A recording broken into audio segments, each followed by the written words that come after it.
வணக்கம் மக்களே, சற்றுமுன் கிடைத்த தகவல் ஒன்றை பார்க்க போகிறோம். உதயநிதிக்கு எதிராக திரும்பிய பாஜக பெரிய ஆப்பு, திடீர் தகவல்.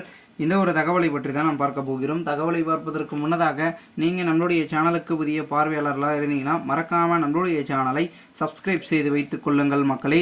தற்சமயம் வரைக்கும் பெரும் விதத்தில் இருக்கக்கூடிய நம்முடைய தென்னிந்தியாவில் சானதான தர்மத்தை அழிக்க பார்க்கிறார்கள் என்று பார்த்திங்கன்னா ஒரு தகவல் ஒன்று பார்த்திங்கன்னா நம்மளுடைய மோடி அவர்கள் குறிப்பிட்டிருக்கிறார். அதாவது அவர் என்ன சொல்கிறாருன்னா, மக்களவை பொது தேர்தலுக்கான 5 கட்ட வாக்குப்பதிவு இன்னும் 3 நாட்கள் நடைபெற உள்ள நிலையில் அரசியல் கட்சி தலைவர்கள் தீவிரமாக வாக்கு சேகரிப்பில் ஈடுபட்டுகிறார்கள். அதன்படி நேற்று உத்தரப்பிரதேச மாநிலத்தில் நடைபெறும் பாஜக கூட்டணியில் பிரதமர் மோடி கலந்து பேசியிருக்கிறார். அப்பொழுது பேசிய அவர், தென்னிந்தியாவில் உத்தரப்பிரதேச மாநிலம் குறித்து இழிவாக பேசப்படுவதாகவும் குற்றச்சாட்டை வைத்திருக்கிறார்.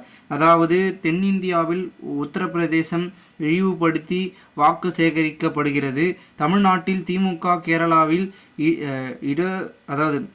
இடதுசாரிகள், கர்நாடகா மற்றும் தெலுங்கானா காங்கிரஸ் ஆகிய கட்சிகள் உத்தரப்பிரதேசத்தை அவமானப்படுத்துகின்றன.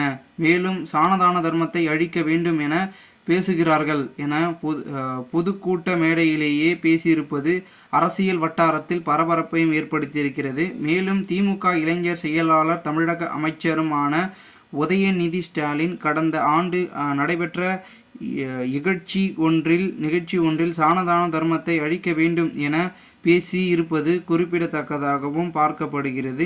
இது திமுகவில் பரபரப்பையும் ஏற்படுத்தியிருக்கிறது.